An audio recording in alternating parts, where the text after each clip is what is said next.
Good afternoon, everyone. We will call the March 6, 2025 Stadium Authority Board meeting to order. Thank you all for being here.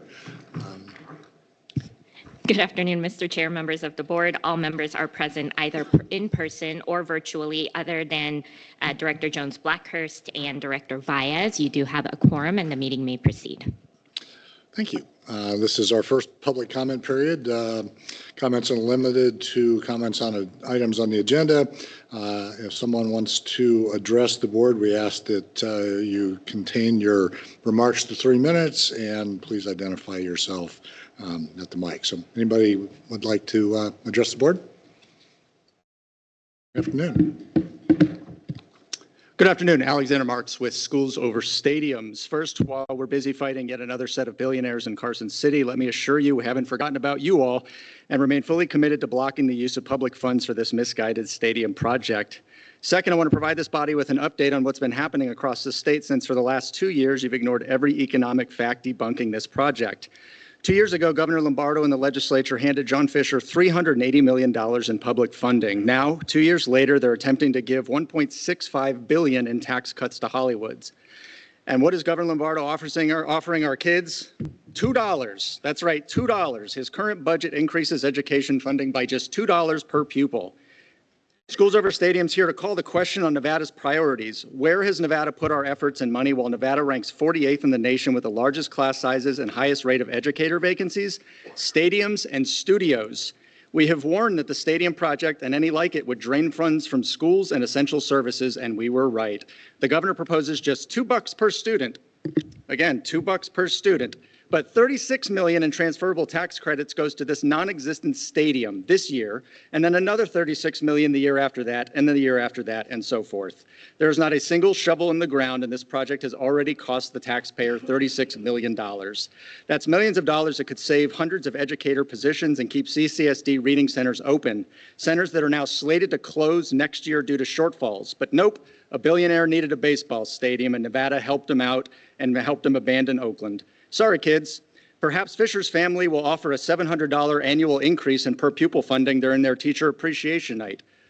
That's what Nevada needs to add each year to reach optimal funding. So whether it's schools or stadiums or Schools Over Studios, we won't stop advocating for our kids, our schools, and our public dollars. Public tax dollar giveaways have been debunked economically, morally, and logically, and deep down you all know that as much as you pretend otherwise. So while you continue to push this project along at the expense of the taxpayer, remember this: while Hollywood executives and John Fishers of the world walk away with billions in taxpayer giveaways, our kids get $2. Thank you. Thank you. Anybody else? Okay, seeing none. The board's had an opportunity to both look at the agenda and the minutes from our December 5th, 2024 meeting. I would either entertain recommendations for any edits or changes or a motion to approve. I would move for approval of today's agenda as well as the approval of minutes from the meeting of December 5th. Great. I'll second. We have a motion and a second. All in favor? Well, actually, just please cast your vote. Lawrence Epstein, yes. Mike Newcomb, yes. Great. Thank you. Just a couple of comments. I'll welcome the Raiders here today. Congratulations since we last met on bringing Coach Carroll on board and the expansion or the extension of Max Crosby's contract today was great news. He's a very recognizable player and very involved in the community here in Las Vegas, and we're thrilled he's going to be here at least 3 more years and hopefully longer than that. So congratulations on that. And then I want to welcome back a friend who we've all known for 8-9 years now. I want to congratulate the A's on hiring Mark Bedane as their new president. Welcome back, Mark, and look forward to working with you. And Mark is obviously instrumental in bringing the Raiders here, bringing Allegiant Stadium to Las Vegas and that development project. A lot of the team were working now on the A Stadium that worked on the Allegiant Stadium, and now the band's kind of back together. So we're thrilled to have you back, Mark, and congratulations.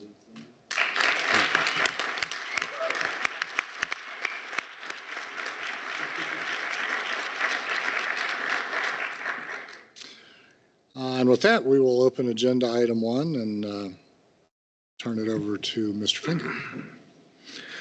Good afternoon, Mr. Chair, Board. Agenda item 1 is a presentation of the annual financial statements and attached independent audit. State law requires this audit. General financial management requires audits of financial statements. It's a little bit delinquent compared to the end of the fiscal year, which is partially a function of the frequency of our meetings. I'm going to start by giving you a high-level overview of the financial macros that showed up in the last fiscal year. I'm going to follow that up, let the audit partner, Ms. Terry Gage with Eide Bailey, tell you about the audit opinions. Right now, we're dealing with an entity that is a football stadium entity. As we enter into May in the next fiscal year, we'll have a bifurcated entity that has revenue streams from for the football stadium and for the baseball stadium. And we've had some of these conversations during the year. So right now, the football stadium revenue stream is room taxes. They were budgeted at a little over $59 million. They came in over $66 million. We frankly were just conservative in budgeting interest. Total revenues were better than plus $13 million to budget all in. We budget the statutory maximum for administrative expense during the year. So we budgeted $2.6 million. We spent about $600,000. Debt payments is the only single one of these numbers where the budget and the actual lineup. It's pretty easy to predict what the bond payment is. We budget also the total potential of capital, and I'll spend a little more time talking about capital, and I'll also just note here that subsequent to the end of the fiscal year, we have paid to the Raiders, according to the lease, about $8.5 million in capital reimbursement for previously approved projects through the Stadium Authority Capital Fund. So we're starting to see that cash flow from the approved capital budget items. UNLV, the payment to UNLV this year was $2 million. The 5.5 exceeds the 3.5 annual maximum just because it was actually a 2-year budget because of timing of potential cash flow. And all in, we spent meaningfully less than we had budgetary authority to do. So let's talk a little bit about, at the end of the day, just the cash position. It isn't exactly the cash position, it's the equity position, a term which is fund balance. If you were to look at the monstrosity of the financial statement behind agenda item 1, it is the equity position of a governmental entity. I've presented to this board and to the public before the waterfall and how the water, how money is spent in order of priority. And so to think about it, there's a combination of what is called the general fund, the football capital fund, and ultimately the waterfall or the residual of this. We started the year with $19 million in that reserve. We ended the year with 51.6. I mentioned to you already that of that 51.6, 8.5 got spent after the year, and 12.1 of that 51.6 is already earmarked for Raider capital reimbursement. It's about $6 million a year a pattern. And about 40 million of it, nearly 40 million of it, sitting in the waterfall for future use of this board, subject to the rules of the waterfall we've talked about. The rest of the reserve sits in the debt fund. The debt fund is $92 million of that 106, which is the 2-year debt service payment, which was part of the law and part of the construct of this. And the rest of it is the 1/6 and 1/12 of premium and interest payments that get set aside each month for the next bond service payment. It's a pretty simple financial organization. It doesn't look simple if you go read the financial statements because of the complexity of governmental accounting. And I'll answer any questions the board might have about those financial operations. But otherwise, Ms. Gage is on the team's call right now and is going to tell you a little bit about the auditor effort and the opinions they gave on the audit. Well, thank you, Mr. Finger, and good afternoon to everybody. And I appreciate you having us here. I just wanted to go over a couple of items relating to our audit opinion.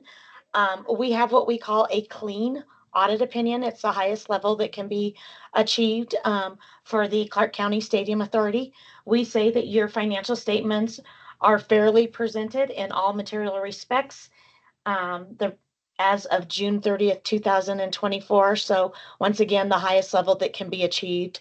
So we certainly thank all of the staff with the Stadium Authority and at Clark County that assist with putting together this financial statement. The opinion goes on to discuss your responsibilities. These are your financial statements. Our responsibility is to provide the opinion over these financial statements. We also perform procedures in compliance with Nevada Revised Statute and Nevada Administrative Code. I'm extremely happy to report that we did not have any statute noncompliance this last fiscal year. So I think the authority and all of the staff did a great job to ensure compliance with Nevada Revised Statutes. There is a report at the back of your audit that is a report over internal controls over financial reporting. And I'm also extremely happy to say that you did not have any items that we felt needed disclosed in that report. So we call them material weaknesses or significant deficiencies, and you did not have any of those items as of the year ended June 30th, 2024. So once again, I think everybody just did a great job. You have a clean opinion, and I'm very, very happy to entertain any questions that you may have over the financial statements. I know Mr. Fingers had already went over a lot of the numbers in that report, but I'm happy to entertain any questions you might have. Yep. Thank you. Any questions from the board? Okay, thanks very much. We appreciate your work. Thank you. Mr. Chair, agenda item 2 and agenda item 1, of course, was informational only and no board action was required. Agenda item 2 is an action item.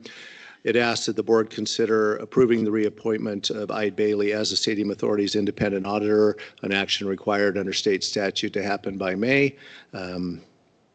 This is for the fiscal year that we're in, ending June 30, 2025. Staff can answer any questions. Otherwise, recommends approval. Thank you. If there are no questions, I'd entertain a motion to approve.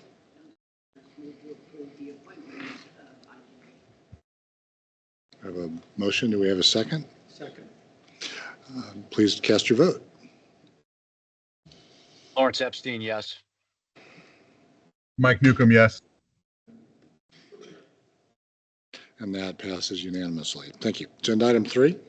Mr. Chair, agenda item 3 asks the board to consider ratifying a placement of a public official liability policy. This policy protects against errors, omissions, wrongdoings of the board, staff, the organization generally. This is the same policy that the board approved last year. I placed it in between board meetings because of the timing of it, so this asks for ratification of an action that's already occurred. Staff recommends approval.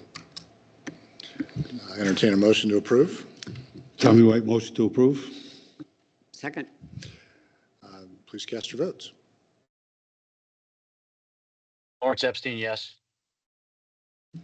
Mike Newcomb, yes. That passes unanimously. Agenda item 4.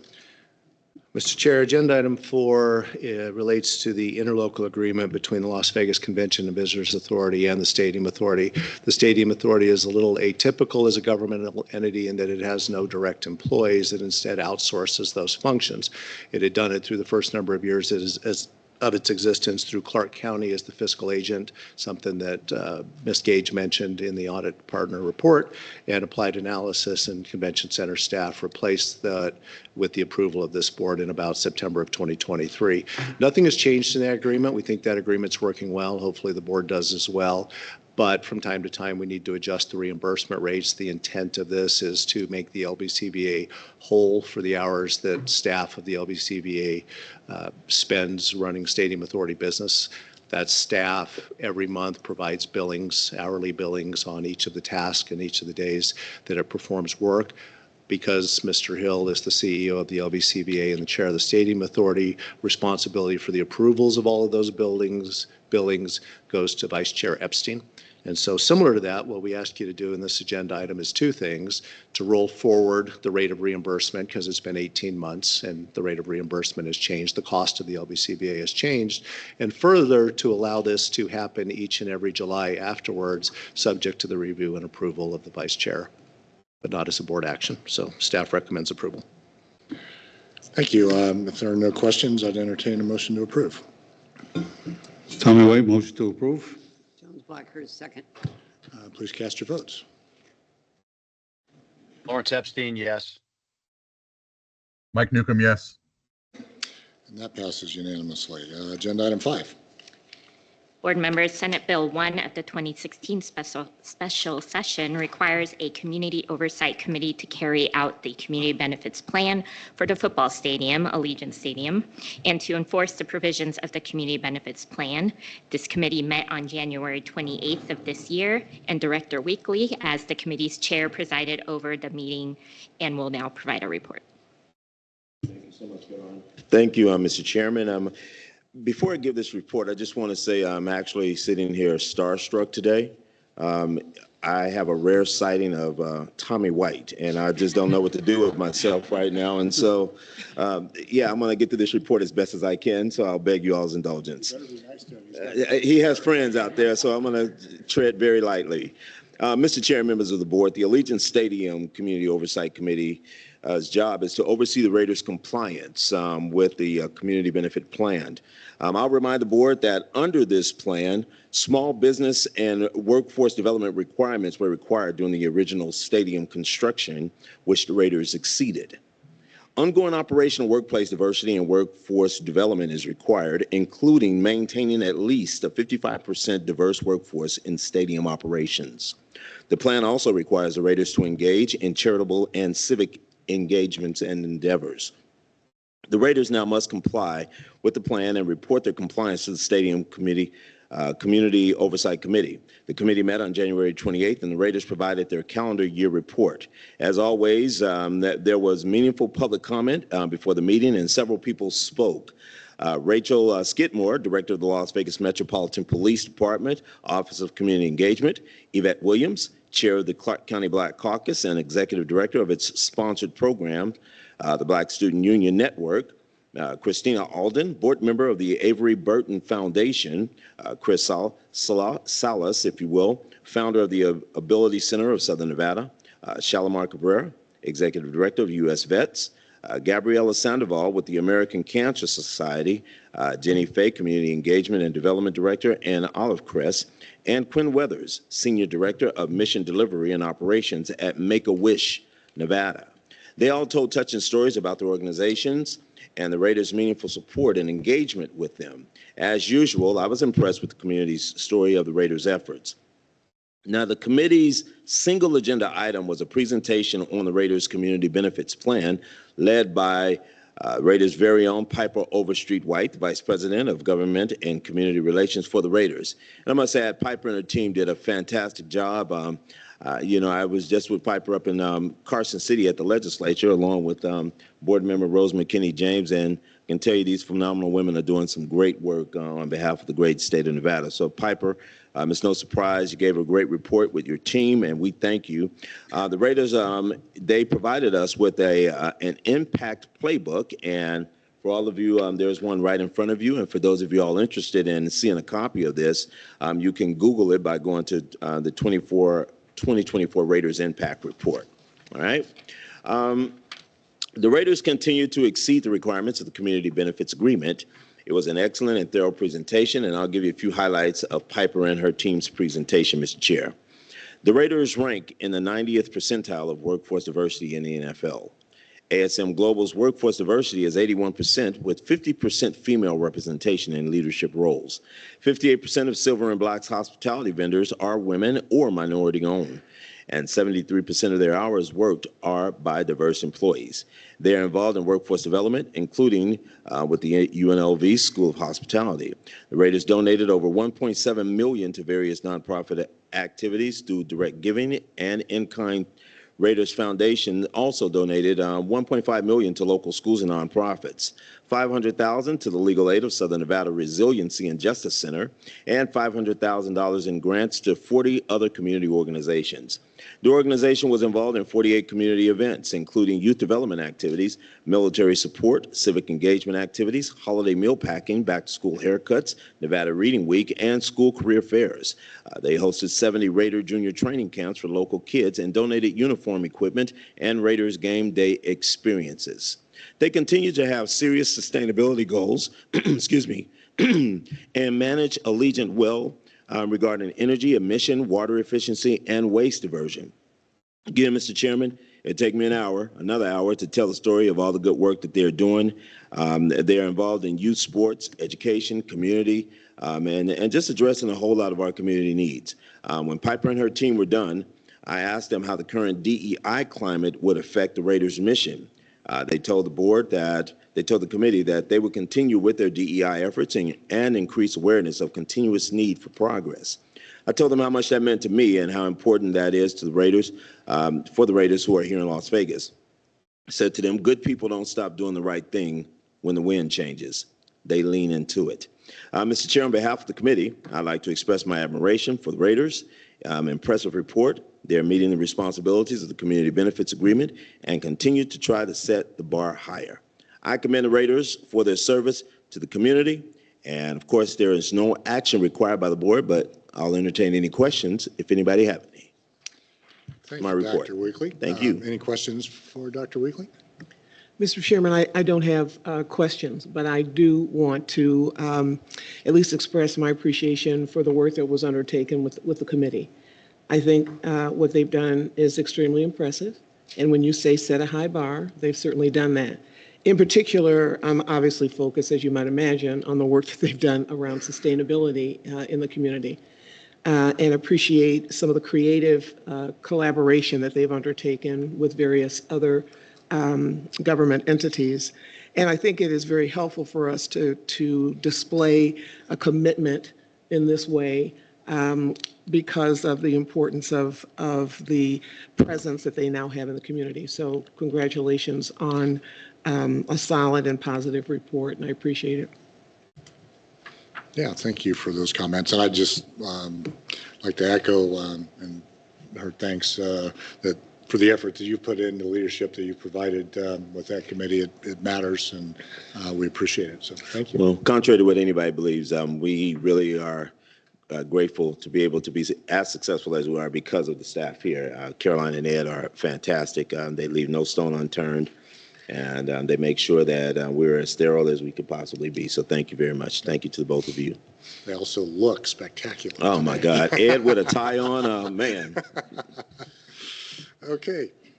Thank you very much. Right. Agenda item 6, Mr. Finger.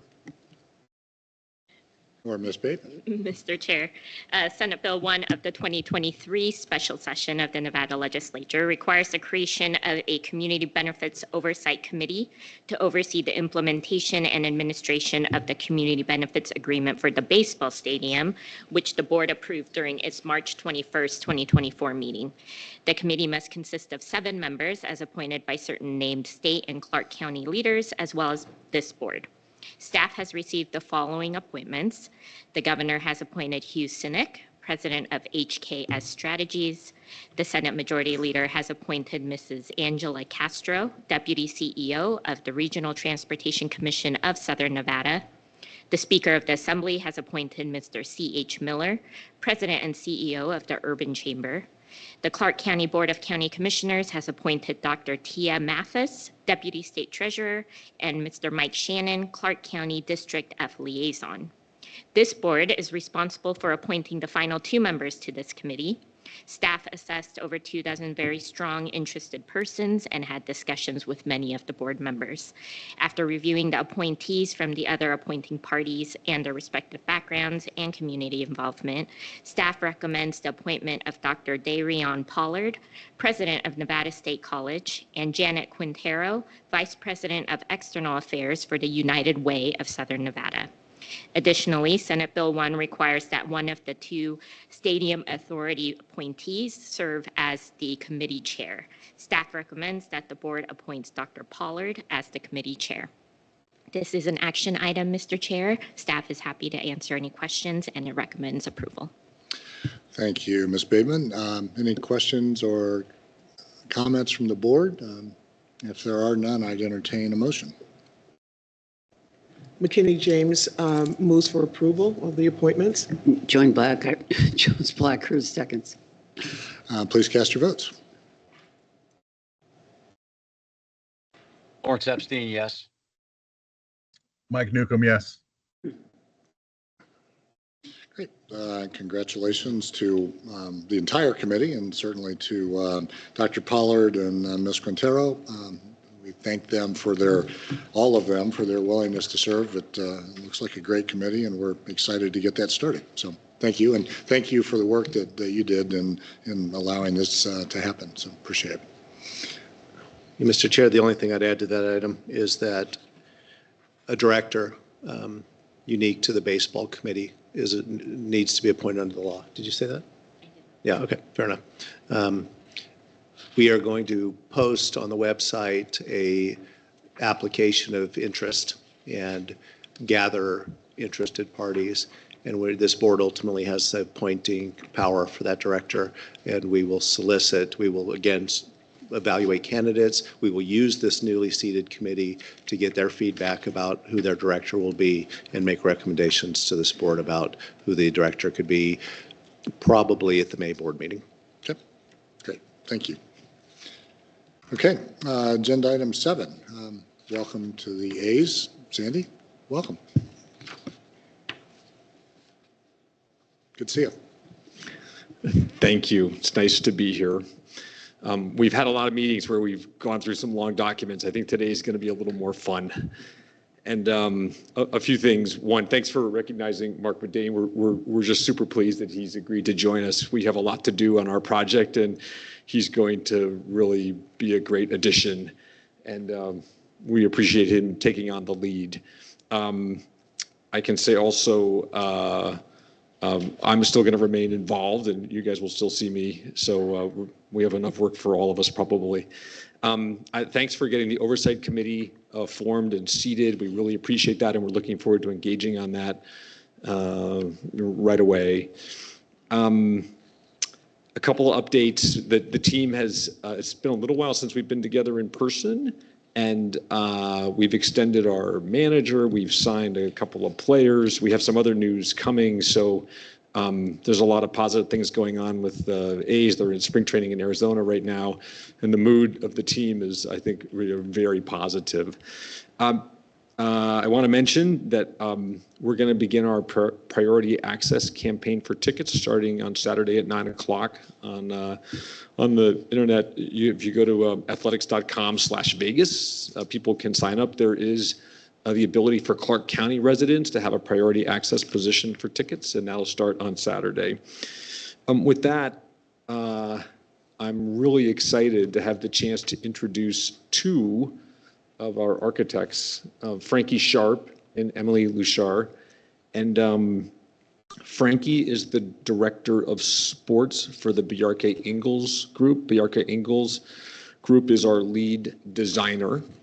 And Emily is the director of interiors with HNTB. HNTB, of course, was very involved with Allegiant. And they're going to serve as our architect of record and also our sports hospitality designer. And they're each going to talk a little about what's going on here. You're going to see a bunch of slides today. You're only hearing from Frankie and Emily, but I just want to say there's more than 100 design professionals that have been working on what you're going to see today. That process began in earnest really right after SB1 was passed in June of 2023. And we did a design competition and then brought HNTB and Bjarke Ingels group together. And the work you're going to see today represents many thousands of hours of labor from a large team, all of whom have been devoted to trying to come up with something that's going to be truly spectacular for Las Vegas. Thanks. I'll just say finally, thanks for having us and for all of the engagement and support over our journey here together in the last 18 or more months. So with that, I think Frankie's going to start. Thank you. Welcome. Good afternoon. Thanks for being here. Good afternoon. Just want to start by saying thank you to all of you as well. Echo Sandy's comments for having us. Incredibly excited to share what we've been working on with all of you today. I do also want to say quickly, I think tomorrow is when the website goes live, not Saturday. So if you go on there for your priority access, you would be late, and we want everybody to have access to this beautiful venue. So just going to start by clarifying that. But I'm going to dive in quickly to the concept of the building, describe what our thought process was architecturally, certainly for the bowl and the sports side of this, and then I'll let Emily, who's my colleague, dive into some of the interior spaces and give you guys really the first look on how this is coming together from an experiential standpoint. So if I just click through these slides, maybe click through these slides. Thank you. I think anytime that you're starting a process for design in Las Vegas, it's important to just understand the context of what you're designing in. It's the entertainment capital of the world. Certainly the site that we have on the Las Vegas Strip is important for everyone to just appreciate, potentially grab views of, have people experience as they're coming to the ballpark and spending an afternoon on the site. So that was really one of the first things that we took into account. Of course, you also couldn't forget the climate of Las Vegas. We're talking about a summer sport as the primary occupant. So really want to make sure that fan comfort, player comfort, staff comfort, anyone who's in the ballpark is really comfortable and has a first-class experience. And then lastly, it's really what the fans are going to experience. We want to keep people in the ballpark. We want them to come back. We want this to be a unique experience that when you come to this incredible city with all of these incredible opportunities, you say, I have to go see that ballpark because of what the opportunities are for fans. So getting into the actual architectural design, this was a sketch that looked a little rougher when we first started it, but we were on a Zoom call with Emily and her colleagues, and somebody sketched this section of the building, which is not in any way kind of revolutionary. This is a pretty common architectural motif where you're protecting direct sunlight and giving indirect sunlight and views out to the north. We just thought it made a lot of sense because of the site and all of the strip being kind of towards the north, a lot of the iconic landmarks. We had an opportunity to look north while still being very protective from the elements. We also were very inspired by the pennant, which is, I think, synonymous in baseball with success. Certainly had a lot of pennants around the office as we were going through the design process, so you can see how that started to work its way into the design.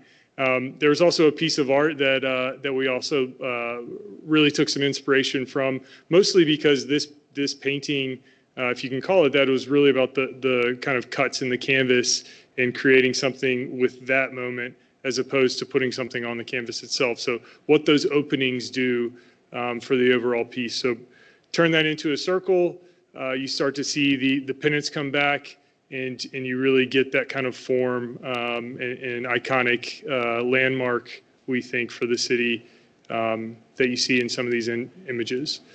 So this is an updated rendering from Las Vegas Boulevard. This is a section of the building as it stands right now, and what I hope is clear is that section sketch that we worked out right at the beginning of the design is still very much intact in the current design of the building. So very protective. All the seats and field will be protected from the sun, but still very much allowing views out to the north. So this is a zoom in of that roof. It's actually a system of metal panels.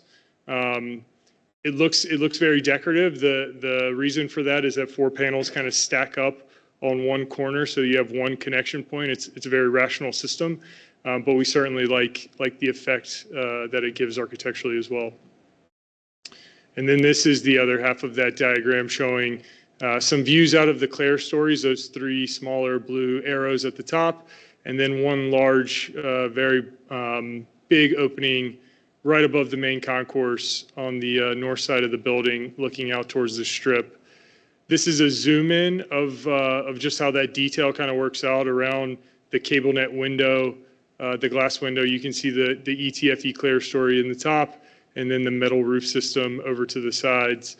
We just think it highlights how all these different systems come together to create something spectacular. And then when you zoom out a little bit, that window that you're looking at is a double curved surface. So the reason that we can make such a very thin structure is that they're cables that are pulled in 2 different directions. One's curving in plan, one's curving in section. So just it creates a really stiff, structurally sound wall that doesn't require a lot of big, bulky structure. So when you're sitting in the bowl, you'll see out towards the strip to the northwest. This view is actually kind of sitting somewhere close to the Las Vegas Boulevard and Tropicana Ave corner. So we're kind of looking back southeast from the northwest corner of the site. This is like our main entrance, let's call it, into the building. We have another entrance on the south side as well. But this one certainly feels like the grand entrance coming through the cable net, and Emily can talk more about that in a second. This is a view from home plate down in the lower bowl, looking out. You can see New York there, and the MGM recognizable through the window.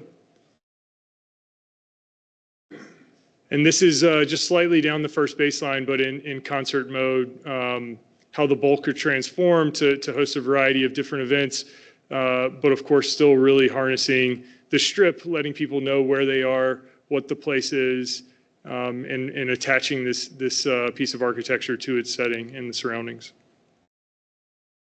And then this is a view from Tropicana, looking back at the ballpark. It's probably also a good time to mention that we did these renderings without anything else on site. Maybe that's obvious. There's a lot of ongoing work for site improvements. We're just not showing those today as those continue to develop, but that is something that's worth pointing out right now. So this overall section of the building at the top, at the apex, it's about 290 feet above the field, which is also ground level, site level. That is based on just some research that we had done on playing fly balls, playability for the building, based on best practices in Major League Baseball. And then I'll zoom into a section to just talk more about how the bowl has come together.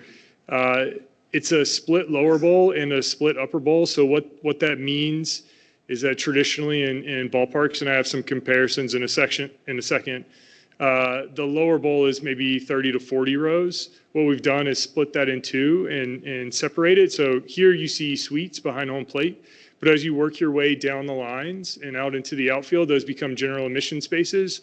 So closer than anywhere else in baseball, you'll be able to walk around the concourse, get your amenities, go to your food and beverage stations, the restrooms, et cetera, and still be connected to the action the whole time. And that's true for the lower concourse, the main concourse, and the upper concourse as well. And we have some images that highlight that.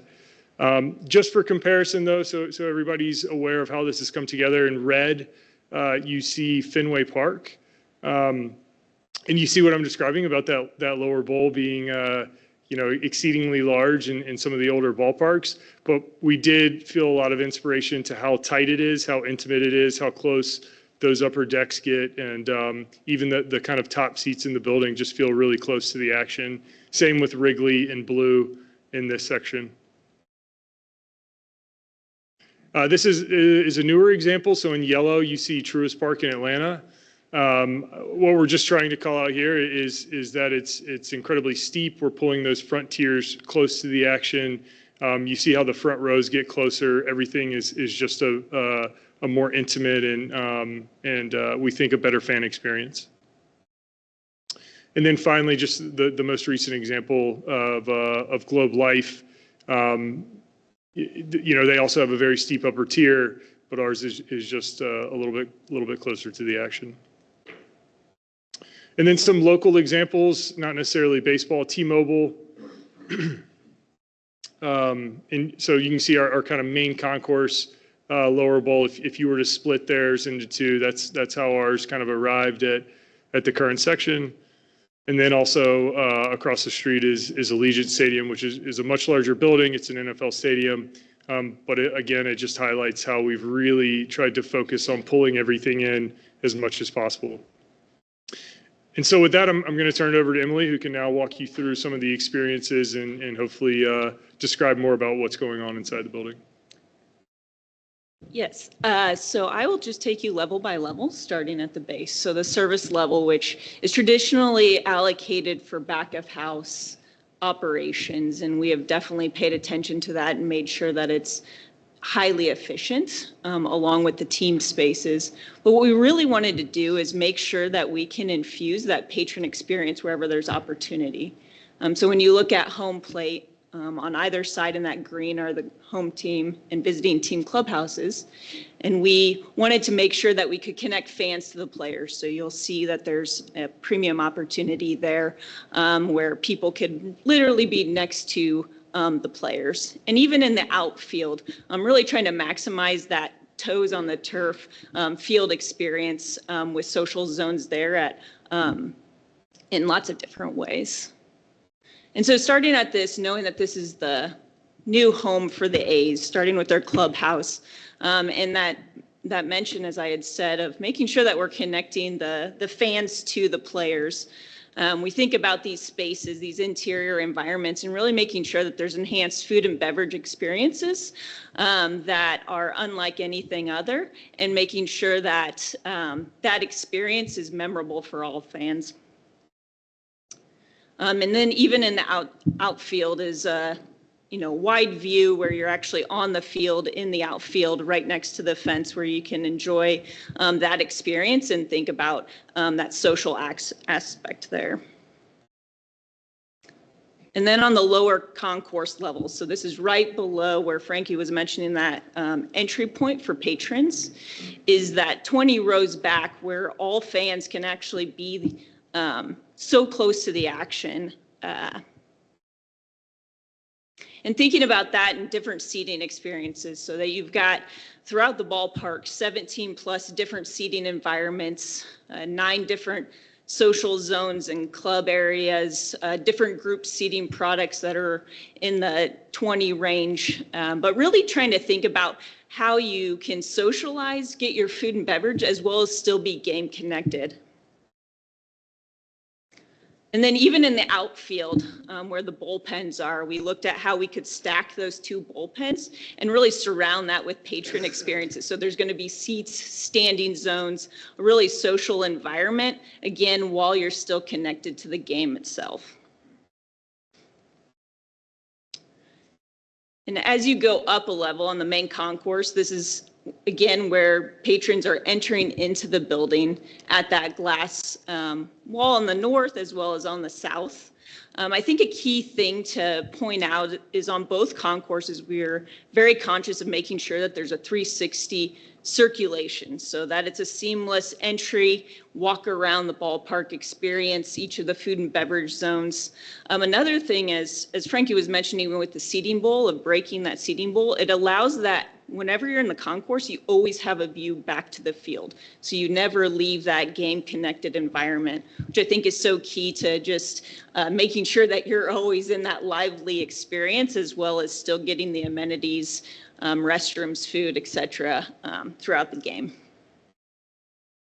And so when you look, this would be right past that glass wall on the south or on the north, but you're right at the main entry. And one of the key things here is pointing out that as a fan, you can actually see the entire seating bowl. You can see every level. And so it really orients you if you're a first time coming to the ballpark.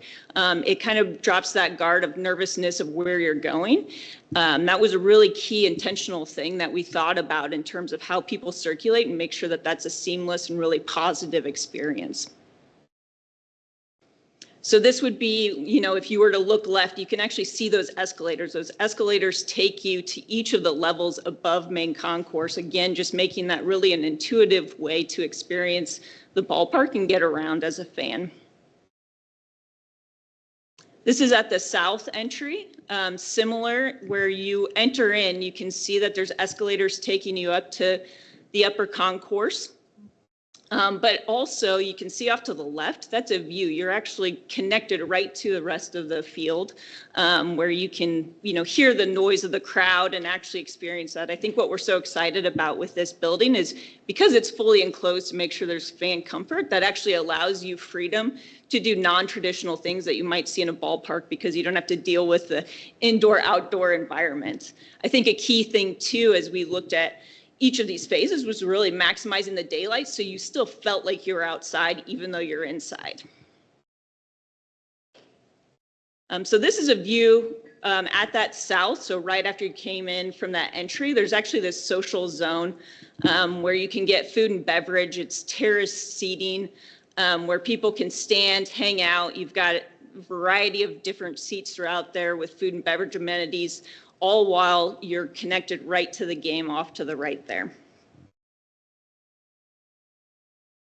And then when we think about the main concourse with the food and beverage and restrooms, we spent a lot of time thinking about making sure that those flow really well. It's going to be a lot of fans. You want to make sure that that's seamless food and beverage. As we work through that, we'll make sure that we've provided a framework that can take on the newest technology for food and beverage transactions, as well as any partnerships when we think about different types of food and beverage offerings throughout there. I think too, as we were working through both the exterior, interior together with the building, was making sure that these food and beverage zones actually are deep enough where you can be out of the fray of circulation, where people can still socialize, take a moment to grab food and beverage, and still, again, as you see in that view, you're actually still connected to the game itself. So you're never disconnected from that ballpark experience. And then going up a level at the terrace level, similarly, this is, I think an opportunity where when you think of the outfield, it is the unique area where you can really have a lot of fun with different seating experiences. We wanted to make sure that we casted a wide net of ensuring that there's something for everyone and that you could have a different experience every time you come to the ballpark. So off to the left, you can see those seats around the bullpens. Right in the center, you can see that food and beverage space that's right on the field where you're standing right at the field wall. And then up at the at the main concourse, you can see that glass wall, and people right as they came in at the north are standing right at that entry and able to just look out before they go to their seat. And then going up to the upper concourse, though you can see it makes a U shape, the circulation really makes it a connected 360 environment. So again, there's never a dead end for any patron. It just makes it an easy way to get in and around the ballpark. And similarly, those experiences at that upper concourse, one, as Frankie had shown on those sections, it's not far from the field.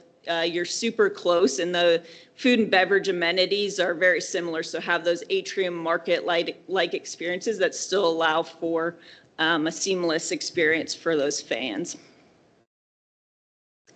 And particularly a super fun spot is this off on the right field is this social gathering zone where you can get this great view out into Las Vegas, as well as still have a great view to the field and the ballpark itself. And then that upper deck where there's this standing social zone, you could imagine, so this is looking back at home plate and all of those seating tiers and how each of that is all connected back to the field. It's just a really great shot and glimpse of just seeing how exciting and vibrant this ballpark's going to be. And then just another view back at home plate, looking back out and seeing all the variety of seating in the outfield.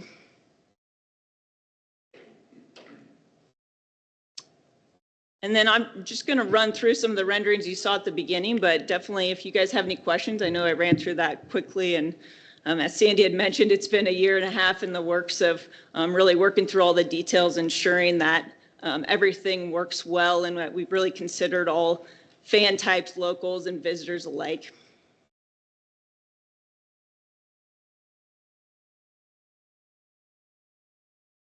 Yeah, just wanted to say thanks again. That's it for us, but happy to answer any questions, or we can turn it over to whoever's next. Yeah, great. Thank you for being here. It's great.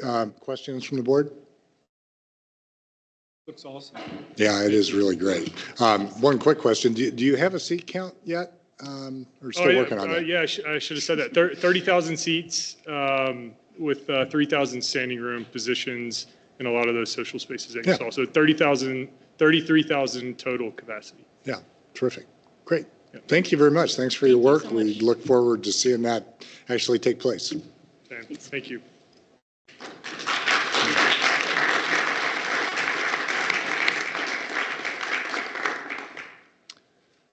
Mr. Finger, agenda item 8.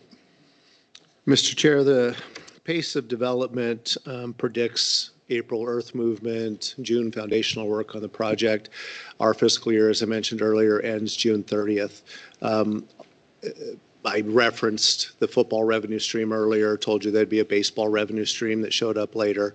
And I'll remind you from earlier presentations, there's a sports entertainment improvement district that's created on the footprint of this project.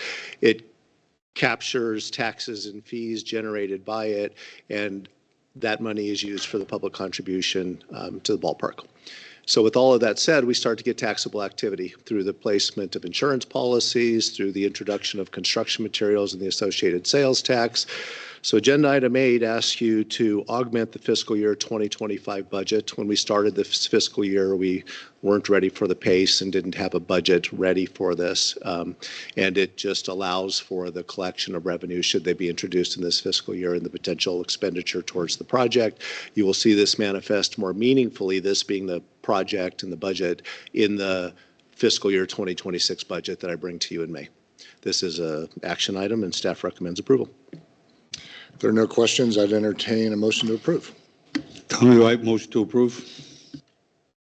And a second? Second. Thank you. Please cast your votes. Lawrence Epstein, yes. Mike Newcomb, yes. And that passes unanimously. Thank you. Agenda item 9. Mr. Chair, agenda item 9 relates to the Allegiant Stadium capital program. According to the lease, and the Raiders bring to us annually a budget, capital budget for the next year. You approved a 2025 capital budget in December.